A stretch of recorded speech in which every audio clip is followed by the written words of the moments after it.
Okay. All right, well then, so this is perfect because that means that my introduction was well crafted. I think really the way that I think about it is about 20 years ago, sustainability strategies in organizations were kind of grassroots. It was people who were thinking about recycling in their offices, individual initiatives, people who were really concerned but didn't have a well-supported network around them to help them achieve their goals. That's not, was not always the case, but I think for the majority of people who were in business in the 80s and 90s, it was certainly not a priority. What we've seen over that time period is a huge shift in strategy and implementation of imperatives that have to do with sustainability. And a lot of that has been because of that groundswell. A lot of it is because there is sort of a need. There's a big issue going on in. It's because you gave him the balloon. Sorry. Fun. It's because there's a contextual issue. Recently the IPCC report came out to say that if we really want to keep global temperatures where they need to be, we need to cut emissions to zero by 2050. Which is a huge endeavor. But it's not just about environmental issues. There's also a lot of social issues that we need to be worrying about and thinking about in terms of good jobs and people who are treated fairly. And so these issues, from a very high level, we're more and more aware of these issues. And also we're seeing that when we implement these kinds of strategies within organizations, that they're having good effects. They're having good effects on morale, they're having good effects economically, and they're having good effects on this larger context that we're in. And the result of that is that investors are looking more at businesses that are prioritizing sustainability strategies. Over $1 trillion are invested in companies that have some kind of sustainability strategy. And businesses are making big commitments, especially in light of the national moving away from commitments towards climate. We see over 2,000 businesses that have committed to the same goals as the Paris Accord, regardless, or despite the fact that it's not supported at the national level. So we're seeing a lot of commitment at a high level. We're seeing businesses sort of following with strategies that support that, and that's all really, really good. What we've got today is we've got kind of two sides of the aisle. So we've got not the political aisle. We've got Tim, who is here. He's the managing director for Pure Strategies, which is a sustainability consulting group, and I'll let him explain that a little bit. So he's really setting the strategy, helping organizations set their sustainability strategies.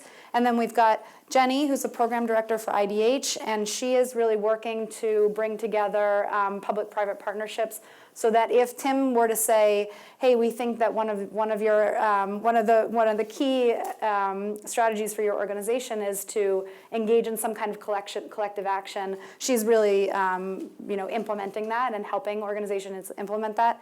And then Kevin is working at Station A, which is a data platform play that helps, and he can explain this more because he's much better, but that helps businesses understand what's going on within their building in terms of their energy use. And that's really, if you're an energy user, which I imagine a lot of you are energy users in your organization, it's a really great opportunity to reduce your energy use through his platform. So those are my panelists. We're going to talk a little bit about the two sides of this. We're going to, bring up some issues, and then we really want to figure out how, since this is a reunion, it's also a networking event, where we can connect one another. So we'll start that conversation here, and then we'll finish it tomorrow with some other things that we have planned. So if you want to just start off, talk us a little bit about what you're up to. Sure. Thanks. So I actually founded Pure Strategies 21 years ago with my partner, Bob Kerr, and we're based here in Massachusetts. We have an office in Virginia, and our work is, as Bethany said, we help companies figure out how to move down that path of sustainability on the journey. So we work with companies that are actually pretty far down that path and who want to raise their commitment level. And we work also with companies that are just starting out, who know they need to do something. Their customer, maybe it's a a McDonald's we were talking about earlier who's pressing them because they want to get the coffee contract for McDonald's, and McDonald's says you need to have a sustainability program. And they say, well, how do we do that? What's that?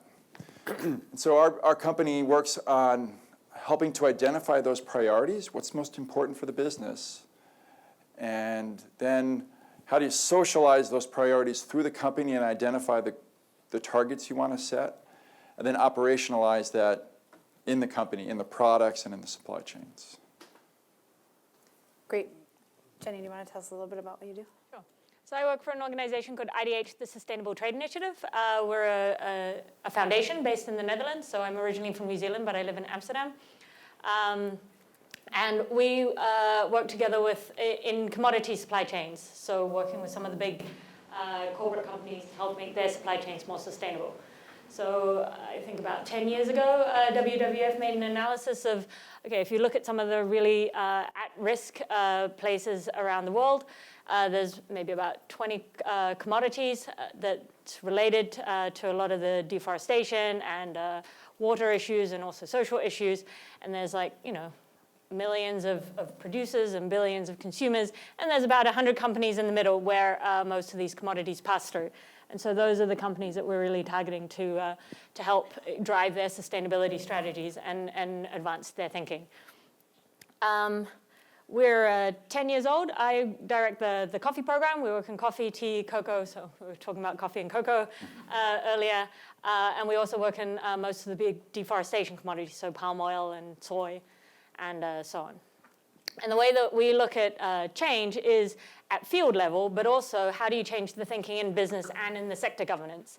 So for example, in sector governance, we spent quite some years also with a lot of other very progressive organizations trying to figure out what is the business case for not deforesting. And actually what we found is there is no business case for not deforesting. So therefore, how do you then protect the forest? So when I started at IDH to start at Sloan 10 years ago, we were 10 people and now we're 200, and we're now got people on the ground in some of these areas talking with the local governments, so not with the national level governments, but really the provincial level governments. So say, for example, in Vietnam government have a green growth plan. At a provincial level, there's a green growth plan, but then there's also how do you translate that? And so we're working at the sort of commune level to sign production, protection, and inclusion compacts. So production, so there should be some kind of livelihood, some kind of economic benefit, protection of the forest. So how do you do your farmland, and how do you also then create protected forest areas around that, or water sheds, and then inclusion of some of the smallholders that also need to make a living off that. So the regulation part of the government protects the forest, and there's you kind of minimize the incentives for people to then cut down the forest. In terms of changing business practices, we saw, 10 years ago, there was a lot around, philanthropy, people saying, okay, I want to invest in coffee smallholders, but I don't want to do that in my supply chains because then I might be benefiting. I don't want to spend these foundation dollars that might then benefit my business because then I'm at tax risk. So then, I source from there, but I'll do my projects there. But then those projects, maybe their productivity increases, but then they've got nowhere to sell the coffee to. It's like, who are they going to sell it to? And so then you kind of, what's the point of your project? So we've seen the move from philanthropy to corporate social responsibility to really now a lot more sustainability reports into procurement rather than compliance. And now we're even providing finance to some of these, like first loss guarantees to different trade organizations to be able to provide finance to the farmers to offset some of their cash flow issues. And now we're talking to CFOs and CEOs as well. So you really see a progression of how important is this to the company's sustainability. Great. Kevin? Yeah, that was loud. So my name is Kevin Berkemeyer. I'm CEO, co-founder of a company called Station A. We have an interesting history. We were a business unit within a really big energy company called NRG. It's one of the biggest generators of electricity in the United States and the world. And we spun out about 10 months ago as a standalone business. And so now it's going to be free, it's going to be independent, and we are a software company. We're a software company that provides the data and the insight to essentially take any building to zero carbon emissions. And we do that in a number of different ways, but we do that by connecting data. So we pull in all of this data from many different sources, mostly all publicly available data. It's geospatial data, it's financial data, it's technical performance data of different solutions. We link that data and then use that to understand all of the relevant information you would need to make an energy decision at a given building. So to make that a little bit more specific, we have identified and indexed every building in the United States that's over 10,000 square feet, well, mostly every. We've also indexed mostly every land parcel in the United States. So it's about 130 million parcels. If anyone knows that there's, like the actual number, it's actually 145 million, so we're pretty close. But we identify the occupants of those buildings, who owns those buildings. We predict the energy usage for those buildings. We also predict what tariff or what they pay for an electricity. We assess geospatial characteristics of those buildings to then determine what the compatibility would be with solar, with energy storage, with different clean distributed energy technologies. And then we model the economics of those solutions for that given building. So you can really understand, without any upfront data, kind of exactly which clean energy resource would be best for a given site or given location. And we provide that to a number of different stakeholders and entities. Right now, we primarily serve and sell to the clean energy project developers, so the entities that are going out, deploying capital, building these projects on buildings or on land parcels. But now we're starting to expand into capital providers, so the entities that actually finance these projects, to technology vendors, so the entities trying to sell their solutions to some of these buildings. And then lastly, actually starting to open up usage and acquire users from building portfolios. So big real estate building portfolio owners and operators who are looking to assess their locations for different clean energy options.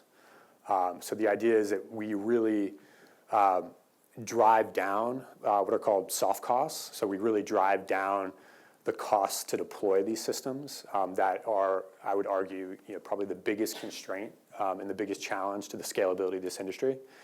And at the end of the day, make that development process, so finding these projects, more efficient, more simple, more cost effective. So I think one of the themes that's coming out for all three of you, that I'm noticing at least, is that, and this is what we touched on a little bit, is that there's a huge move towards investing in sustainability. So whether it is, the people who are the developers, but also buildings or building owners or business owners, or philanthropists who are saying, I actually really believe in this, or people who are just, saying that they want a strategy. What are you noticing when you're talking to your customers or your clients about sort of more the shift towards wanting to invest in sustainability? And by invest, I mean buy it as a client or as a customer. Are you noticing that trend? Like, why are more people doing it? What's happening? There's a huge shift. Okay. It's unbelievable, really. Like in the last year? I would say last 2 years. Okay. I feel like our first clients were these angel brands, Stonefield Farm, seventh generation. And then 10 years ago, we started working with Walmart. And Walmart just made it applicable to everybody, right? Once they started driving sustainability into their supply chain. But it really didn't seem to get to the sales and marketing functions in consumer brands and in retail until like the last 2 years, where the retailers and brands are really waking up to what millennials and really all of us really want, which is a different story about what we want for a future, and so that gets articulated by buying preferences and then also expectations on the part of the consumer for transparency, that they could really trust the brand and trust the retailer to provide them with a product that's grown sustainability in a sustainable way. So how that reflects back on us is some of the clients who've been in this for a while that are often they set goals like a 2020 goal. So those are all retiring next year. And so companies are starting to set forward-looking goals. The goals are hugely ambitious because of the nature of the problems we have, right? And you can't really, if you want to be a corporate leader in this space, you can't set just kind of something you know you can achieve. You really need to stretch far. So that requires driving engagement throughout the entire company.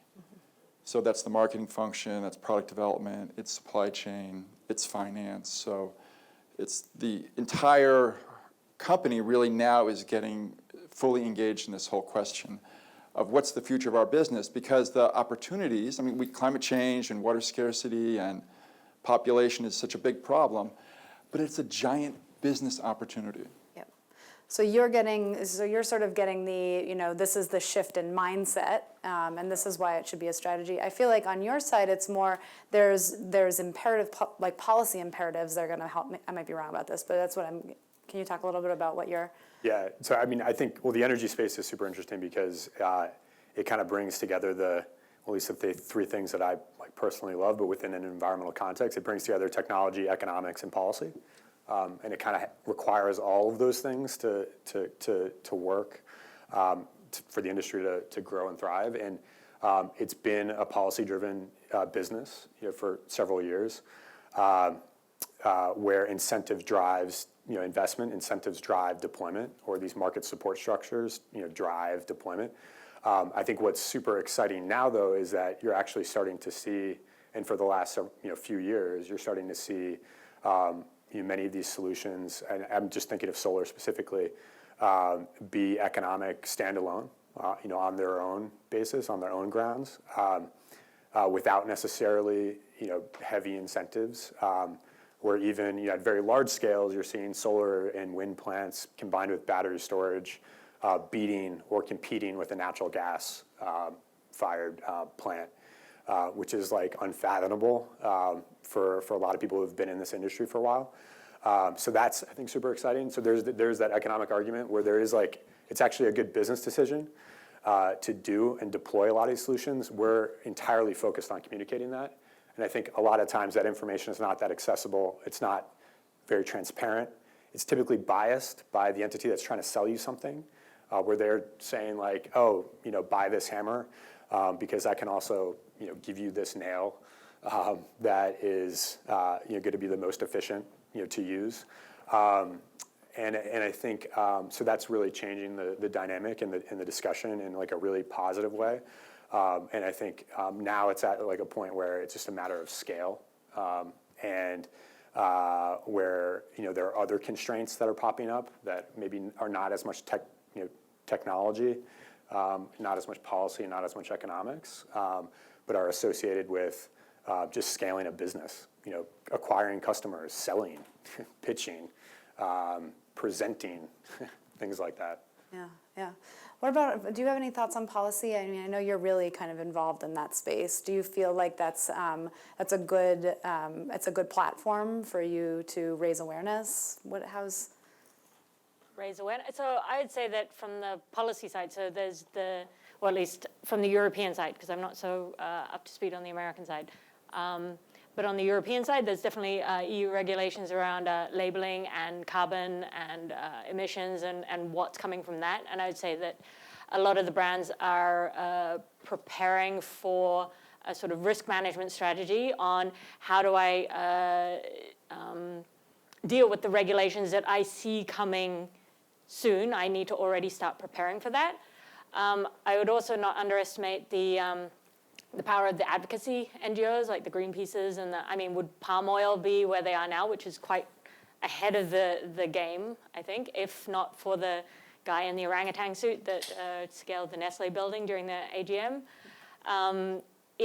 In coffee, there's a lot of partnering NGOs right now, but very few advocacy. So there's no burning platform for coffee to really move and really sort of invest. And I would agree with Tim that really hasn't hit the marketing side yet. It's more like niche projects to get the stories, but really integrating it into, like, so we're not talking about the Starbucks and Nespressos and the smaller, the specialty ones, because that's integral to their business model. But I mean, every second, 550 cups of Nescafe are drunk. And that's like, and then Dow Egberts or JDE is now of a similar size, so they make up about 30% of the market. Yeah, if you can't get them to really integrate it into their way of doing business, and I'd say that they're on their way, then it's a difficult story. And I'd say that they're investing now for the security of supply rather than to address the real issues. Yeah. So how are people setting their, like how are they prioritizing their goals? So it used to, so if we look at climate, which is an area for many companies are setting targets, the old process was look at what everyone else is doing, kind of do what they're doing, maybe a little bit more. And then it shifted because we actually have the science and we know like how much carbon we put into the air already and how much additional carbon we can put into the air until the planet becomes too warm to be, functional for us, right? So, and if we divide up all that carbon into wedges, we can actually allot them to different sectors.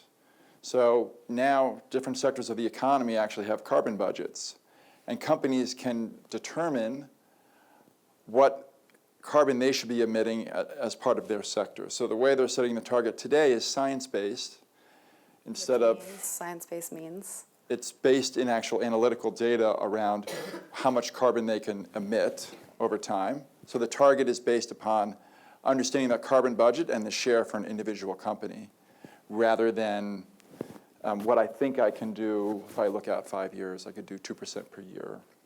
And so those targets, actually, we've helped many companies set these targets, and Ben & Jerry's will tell you that we help them set theirs. They don't know how they're going to achieve their target. They have a 2025 and a 2050 target. They're working hard. They have a internal carbon tax, which is being deployed in their supply chain as we were talking. But yet the targets are so high, they're not sure. They've got to innovate. They've got to change their product mix. They introduced non-dairy ice cream, for example, which has a much lower carbon footprint. So it's actually driving innovation in the business as well. Go ahead. Maybe just to add on that, I think that also drives collaboration. So our coffee program started in 2011 because in around 2010, a lot of the big coffee companies made 2015 commitments. And then they got together and went, actually, we don't know how we're going to get there by ourselves, and we need to start talking with the Brazilian government, the Vietnamese government, the East African governments, and we don't want to do that by ourselves. So then they came to us, and we made a program where we worked together to work in origin companies on policy sides and other things, because they went,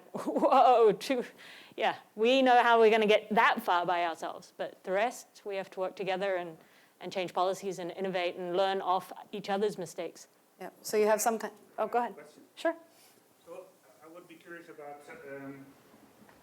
I'm from Amsterdam, as Jenny is, and I live in a country where people actually believe climate change is happening. That is a minority in this country. Sorry.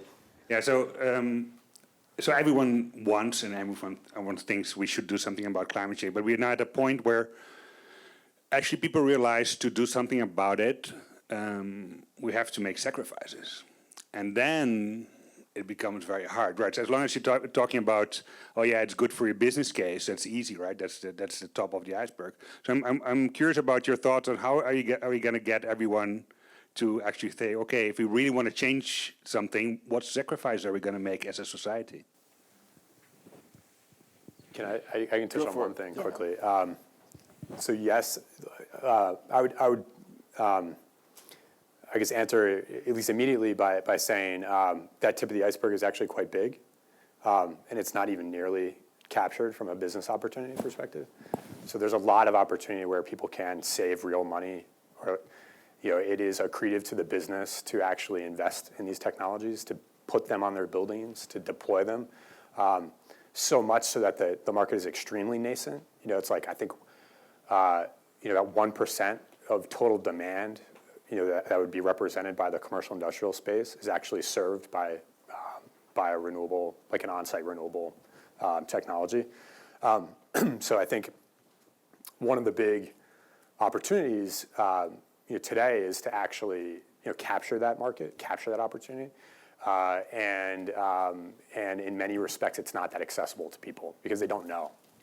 There's not enough transparency, and I think we personally are trying to change that, but I do see a lot of big corporations in the U.S. that are, internationally as well, that are extremely savvy, very sophisticated, understand the industry, understand energy very well. There's a few people who work for those teams in this room right now, and who have extremely aggressive renewable targets that allow them to achieve their sustainability goals without necessarily, I'd say, sacrificing anything from a business perspective and an operations perspective. In my mind, that's kind of that sweet spot, because inherently businesses and people are self-interested.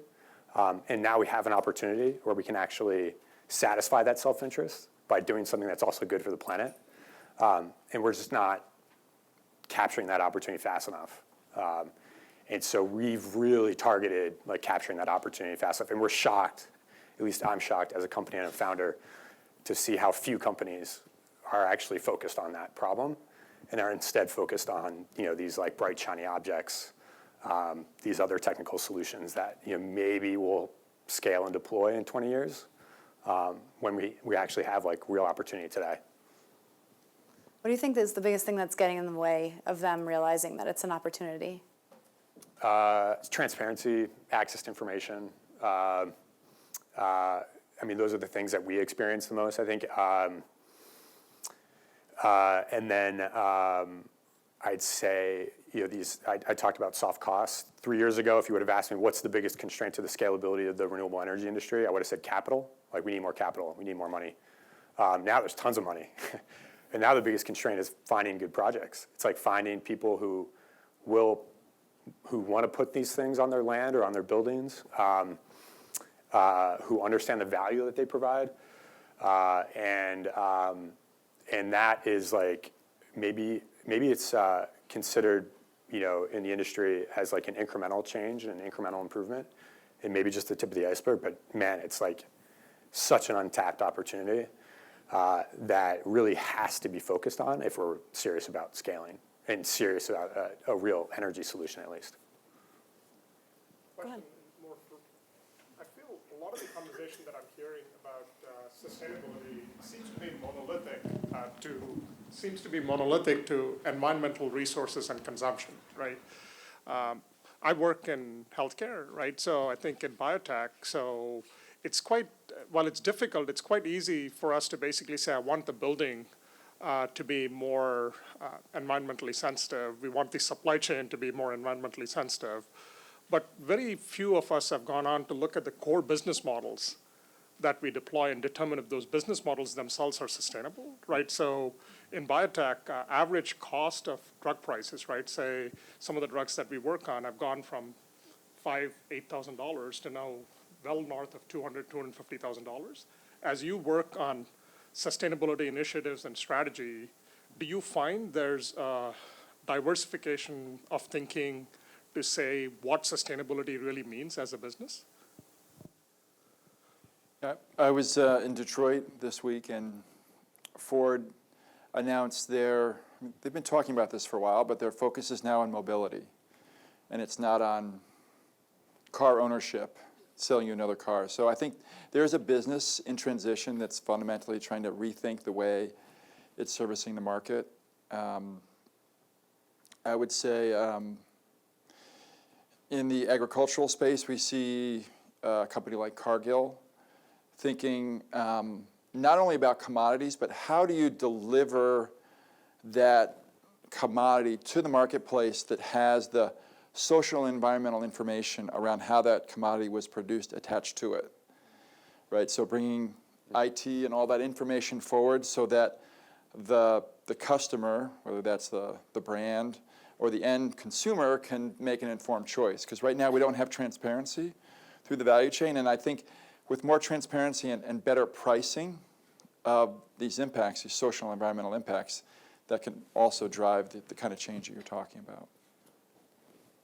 And I'd say that from the trade side, so the ones who actually buy off the farmers, we're seeing a transition in the smallholder farmers to seeing them as clients and not just as suppliers. So building those service delivery models, so making a business case from, okay, so how do we create a win-win for the farmer and for us as a business to, I provide services like training and you provide me with better quality coffee or more coffee, because loyalty and side selling after you make an investment or you make a loan for fertilizer and then you never get the money back is quite a big issue.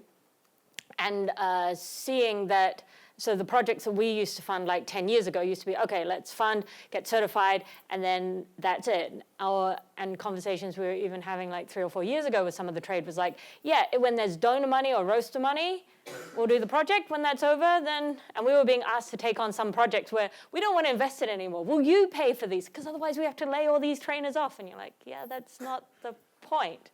So now we're using, we developed an analytical tool to figure out, okay, well, what's a P&L of the farmer, what's a P&L of the trader, and any other service provider that might be there. And now we fund the projects as startups. So the trader should pay the operational costs, and we'll pay the capacity building or the setup or the education or bringing the partnership together, the M&E to make the case for it. And that's, And so then when the project is over after 3 years or so, then that ecosystem should still evolve.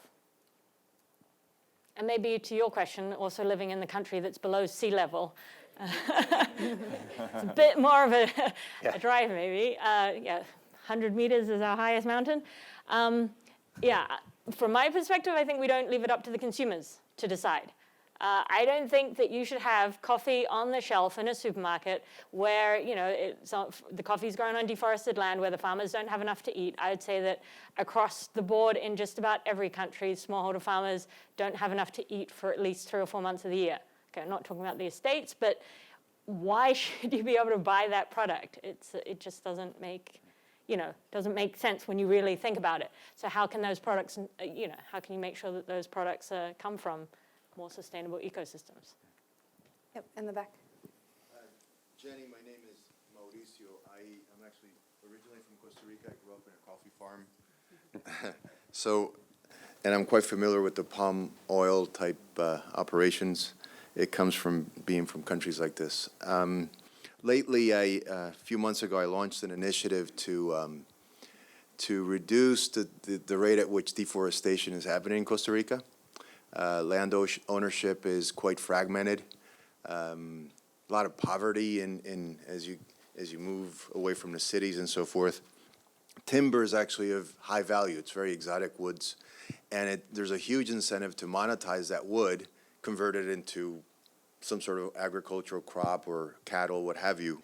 But I'm curious as to your learnings on what kind of incentives can you put in place other than policing, which doesn't work, given the remote areas and so forth, on how to quickly start seeing some traction at the rate at which deforestation is happening.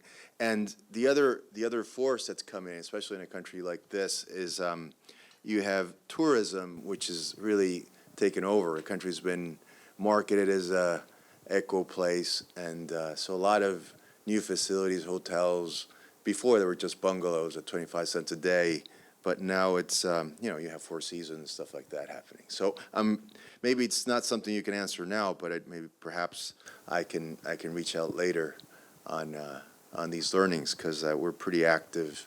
I've lived abroad for a long time, so I started to trying to get involved locally in these things. Yeah, and Costa Rica's ahead of the game in most Compared to other countries, yes, 25% of the territory's national forest, but a lot of the forest, each time I go, climate has changed immensely. I grew up at 2,500 feet, and it was cool all the time. You needed a jacket. Now you don't. You never had an air conditioner in any home, and now you need one. So it's a very different place from when I left 20 years ago, actually, to come to Sloan, or 22, right? So anything you can share, I'd appreciate it, or we can follow up later. Maybe one sentence Yeah. sharing and then coffee later. Yeah. No pun intended. Just the word like quickly, it's just like in agriculture. So I mean, coming out of Sloan, it was the first time I was in agriculture, and then seasons and cycles, and then how long change takes, and also getting governments on board and aligning up all the incentives there. But I can think of some examples in Kenya. We're working in the Mau forest where there are like 12,000 cows wandering around the forest. How do you get those cows out of the forest? There's tea plantations around it. How do you stop that? And it takes long.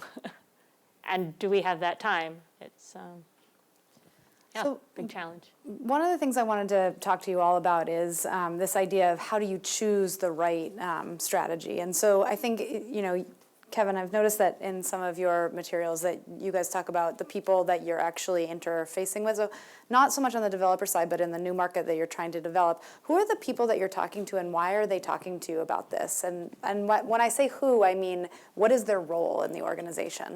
Yeah. So in I can just break down the Yeah. segments, Yeah. but or the verticals. So on the developer side, it's pretty simple. It's just it's the entities that are developing solar projects, battery projects, fuel cell projects. But is it a salesperson that you're Oh talking? yeah, sorry. It's like the sales origination team, so that the entities that are going out and finding projects, so the people that are going out and finding deals, selling these solutions to an end use customer. On the capital provider side, it's basically the people who are looking for homes for the capital that they're trying to deploy, and so those are like project finance professionals who have like a big fund and they're looking to deploy that fund in various different ways to help finance these projects and own them over a long period of time, and then provide a return to their investors. And then on the building, like energy user side, we call them energy users. So on the energy user side, the building occupant owner side, a lot of it is it's sustainability teams and it's energy teams as well. So I think what you have, I think it's like 50% of the Fortune 500 have now made like sustainability or renewable energy commitments. 78%. Okay, wow, better than I. Thank you. Have sustainability reports. Yeah, I'm going to quote you. So 78%, which is great. A lot of those companies, they'll have a sustainability team, but they also will have an energy team that maybe is part of that sustainability team or part of an operations and kind of facilities type team, but specifically focused on renewable procurement, which is excellent. And they're like, to just give you a sense of like company Target, so Target, big retailer, obviously, they have a single person dedicated to battery storage. So there is like one person at Target responsible for assessing their locations for battery storage. I mean, that's pretty neat. And I think that's just indicative of like the level of commitment, but those are the types of people that we're interacting with. Yeah. How about you, Jenny? Who are you interacting with at the organizational level? Still sustainability managers, but like I said, we're moving also now into procurement and also into the finance organization. So I think for the first time over the last few years, we've got a lot more CEO commitments. So we have a fund that several companies signed on to, and that's at CEO level. So that, I'd say, is a big shift compared to 5 years ago. Yeah. And what about you? For us, I think if the company's under 500 million, it's probably the CEO or someone in the C-suite, and then 500 to $1 billion, it could be that, or it could be a sustainability officer. Then once it gets over a couple billion, it's usually the head of sustainability, the chief sustainability officer. And go ahead. No. I was just going to say one interesting thing that I've noticed over my career has been, 12 years, and maybe Tim, you can relate to this, but 12 years ago, you had like a head of sustainability, maybe, right. Who was like a one-person op and limited budget and didn't have that much power necessarily. And now today, I see like those being big teams or much bigger teams, much more heavily resourced, but also with kind of an interesting connection with the like COO, so the operations side, or the CFO, the financial side. Yes. And the CMO. Yeah. For the brands. That's a good point. Yeah. So there's a lot more of like an integrated, I think, approach in corporate America today, or just in corporate life. And I think that's indicative of the fact that these are like value additive solutions. And do you think it's just kind of compliance, like we have a sustainability report and we know we need to reduce our emissions by X%, and so therefore we have to go out there? Or I know that a lot of the work that you do is trying to think about mission driven, so we have a larger mission, so we create a culture that, as we do have to actually achieve this goal for compliance reasons, but there's also this other less explainable reason why we do things. Mm-hmm. Yeah, there's certainly some businesses are doing this from a compliance standpoint, because they've made targets, but one thing we know is that brands with purpose, companies with purpose, their employees are more productive, they have higher sales growth. Unilever has shown this with the brands that they've built purpose into, and they've taken a brand like Hellmann's mayonnaise. How many of you thought Hellmann's could have a purpose? I did. Right? You knew. I love mayonnaise. Well, you love it, right? But what's social purpose, right? And so, but they've created a purpose around Hellmann's, around cage-free eggs and preserving food. Food waste is a big issue, so you can use mayonnaise on, stuff that you want to extend the life of and still eat, get value out of that food instead of throwing it away. Right? Yeah. But Dove soap has a purpose, right? So brands with purpose sell better, and I think that's the shift. Moving from compliance, from innovation to, I think, this new area around purpose. There's a hand there. Oh, great. Go ahead. Can you say more about the carbon pricing that you mentioned within companies? How does that work, and how is it different from a national carbon price? So companies are playing with this idea around how to set an internal carbon fee, in part because they're anticipating that we would have national, and in many countries, actually, in some regions in the US, we do have mandatory carbon pricing in some areas, right? So, in the case of Ben & Jerry's that I mentioned, that fee is assessed as a dollar amount, about $10 per ton, for all carbon associated with the entire value chain of that product. And then that fee is put into a carbon fund that has to be spent based upon priority areas to go mitigate that carbon.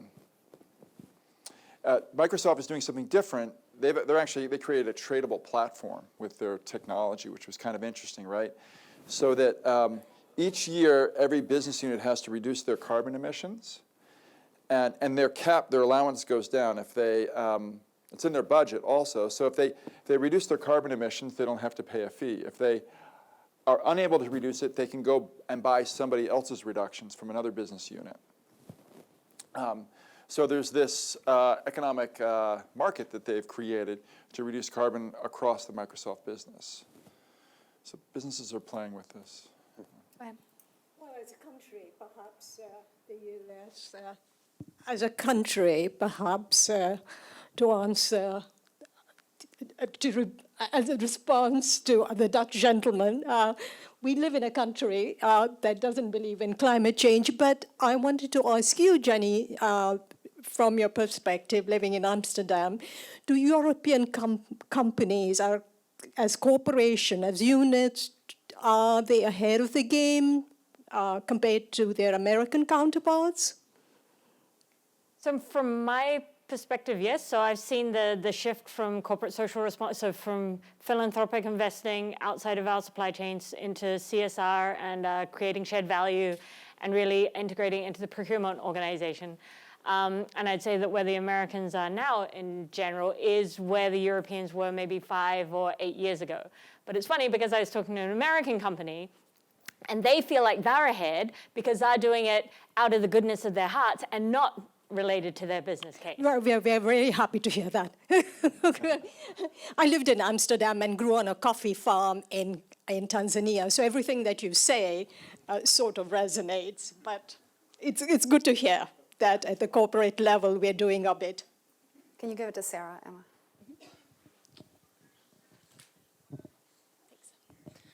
How do you deal with the fact that many of these initiatives have unintended consequences or there's a lack of data? So like the Hellman's campaign around food waste was awesome, but the data around free-range eggs is pretty inconclusive about whether it's better and how much more mayonnaise should we be eating from a health perspective. So how do you guys kind of reconcile those challenges? How much more mayonnaise should you be eating? Yeah. Not too much. Yeah, I think that's a fair question. I think it's complicated, right? We don't value all areas of concern very well. We don't know how to measure it. Biodiversity is a huge issue. We're not really measuring how the impact of supply chains are impacting biodiversity.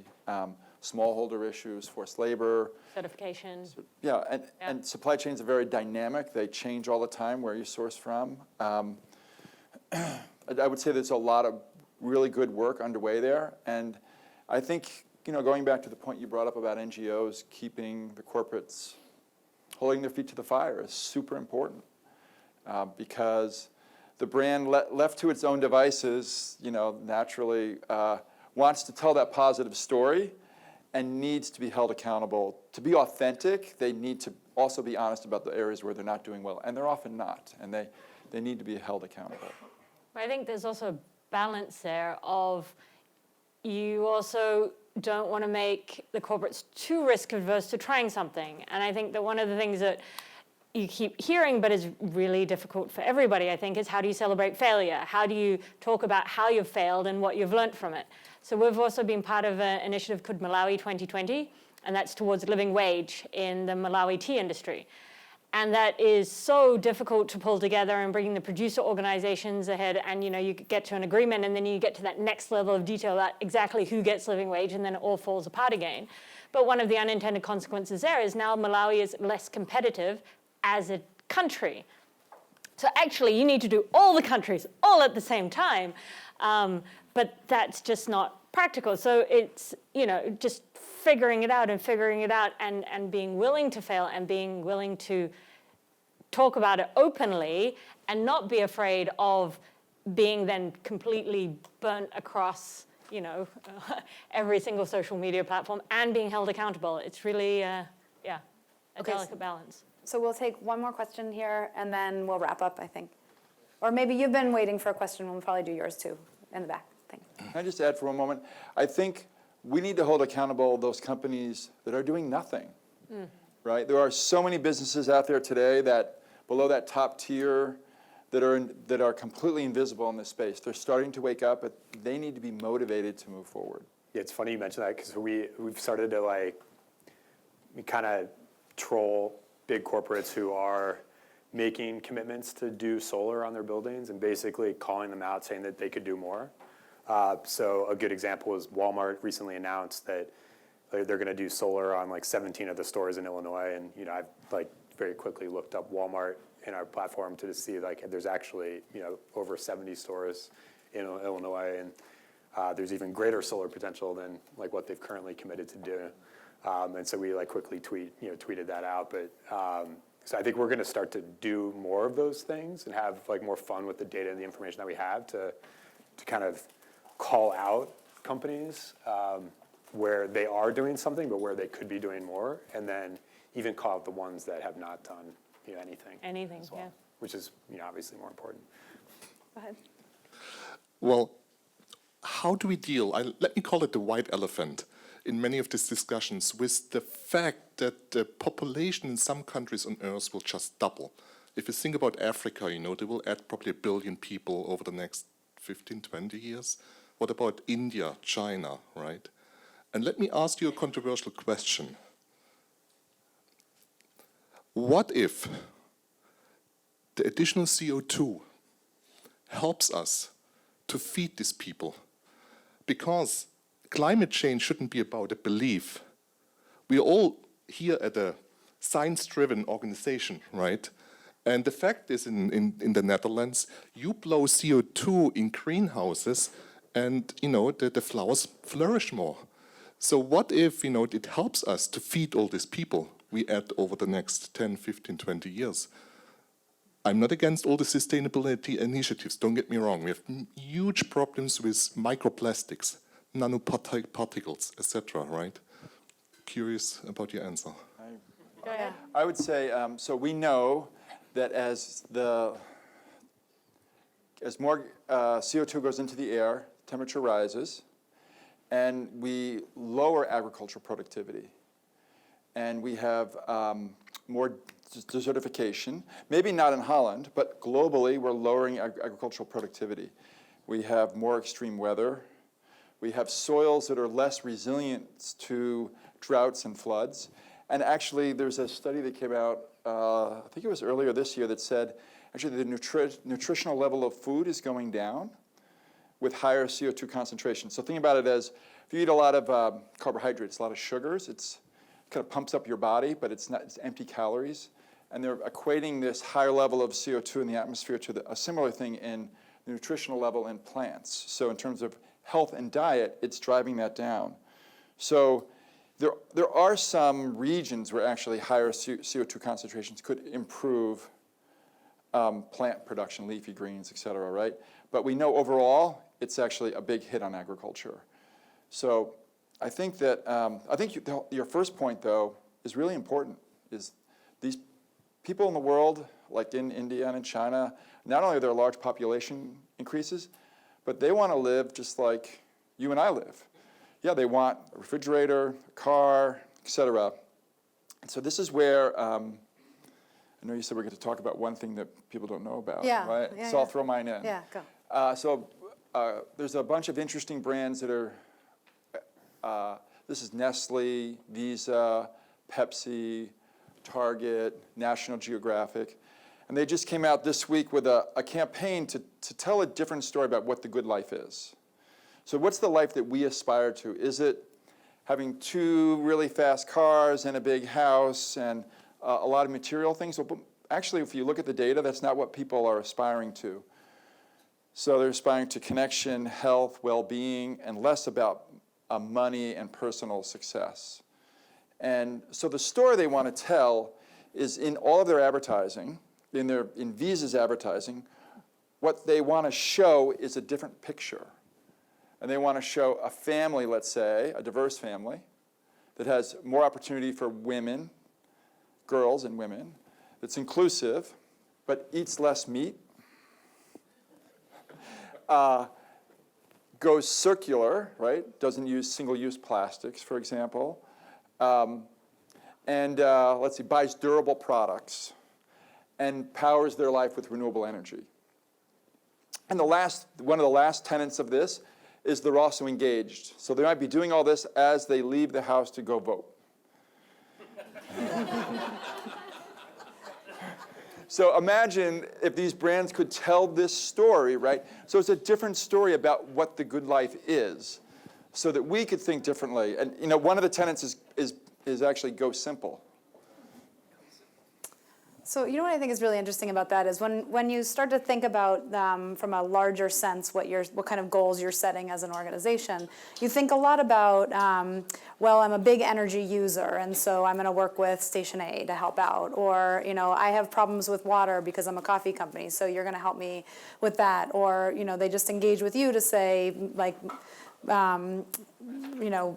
like, where should I start? Right. But one of the things that I think is missing sometimes is what is and this came up in a panel that I moderated once, but what is our responsibility for creating a voice, right? So if you are in the film industry, exactly the same as what you're talking about. If you're in the film industry and you're not showing recycling bins next to trash cans, then you're essentially ignoring this new cultural shift, and you're not kind of helping to embed it just in the way that we think. So I think not only do we set these goals and targets that are material to our use, but what is our responsibility for messaging out? So we're going to take one last question, and then I'll wrap up. Go ahead.